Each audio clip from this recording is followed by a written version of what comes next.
सूर्य भनेको सूर्यको दक्षिणपट्टि पूजा गर्नुपर्छ। सूर्य दक्षिणपट्टि उसै रानीमा गर्नु चन्द्रमा पाएन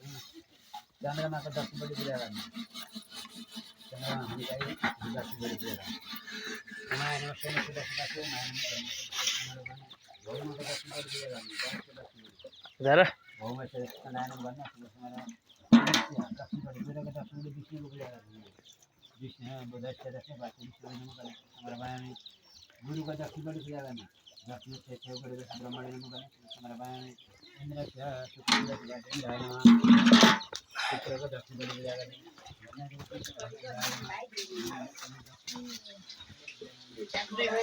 दुईटा गुण अरे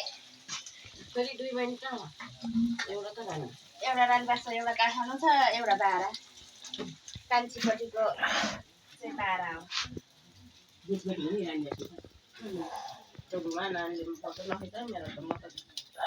अलि राम्रो रोटी पकाउने अलि राम्रो पकाउने त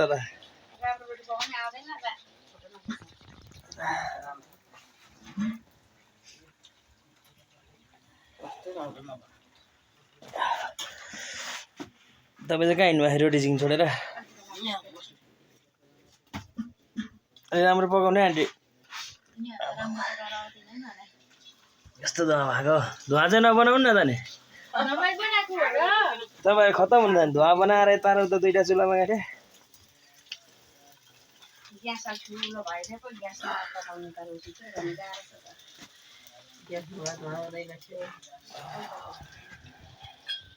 भट्टी चुलो ल्याउनुपर्छ अब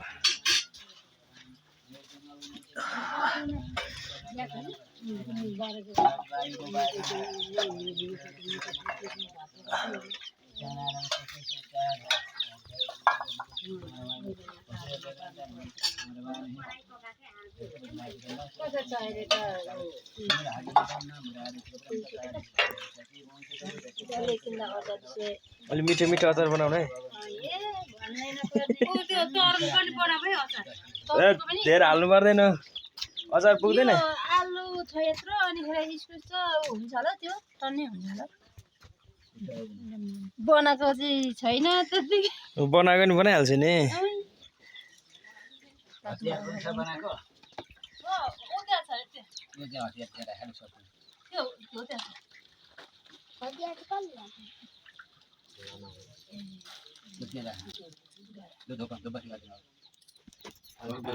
कसरी तोरी कस यता हेर के छ तिम्रो खबर तिमी पूजा आयो भोलि आउँदैन भोलि आउँदैन त्यता हेर न एकपल्ट ल ल भन्ने त यहाँ छिटो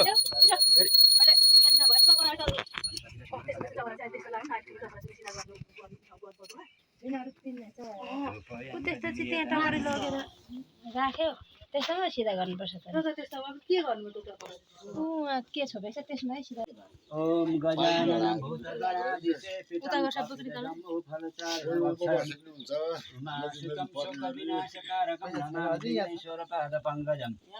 विघ्नेश्वराय वरदाय सूर्यप्रियाय लंबोदराय सकलाय जगद्धिताय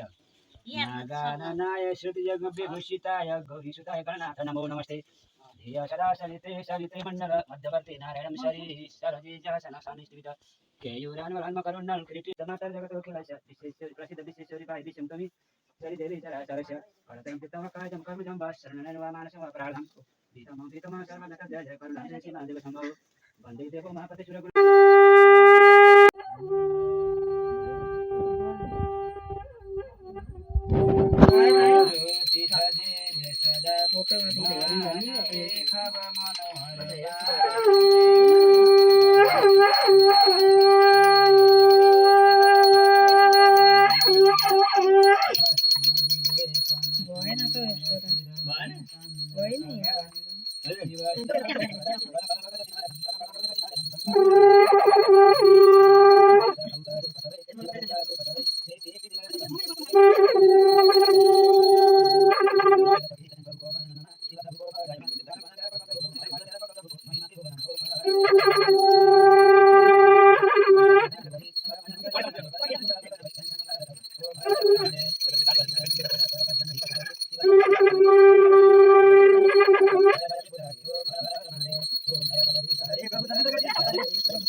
नक्षत्रञ्च सम्यञ्च उत्तरतः तल्लोकं पुण्यप्रवेशं यत्र देवशाग्निना स्वाहा वायु च सम्यञ्च उत्तरतः तल्लोकं पुण्यप्रवेशं यत्र सेदेर्नि विद्यते स्वाहा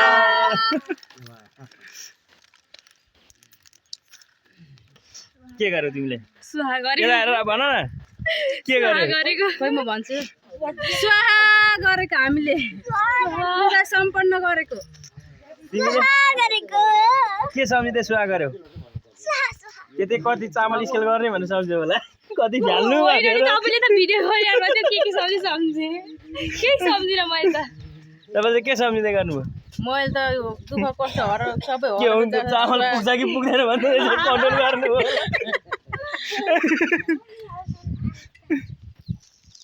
होइन त्यस्तो भनिन आज रुद्री पूजा सम्पन्न हुन आँट्यो होइन त्यही भएर स्वाहा फाइनली अनि गाईहरूलाई नि प्रसाद खाना आउनु भन्नु पऱ्यो नि त भिडियोबाट सबैजना गाइजहरू प्रसाद खान आउनु होला हामीले रुद्री पूजा लगाएको सक्न आँट्यौँ प्रसाद खान आउनु यस्तो छ हाम्रो चाहिँ यहाँ फेरि स्वाहा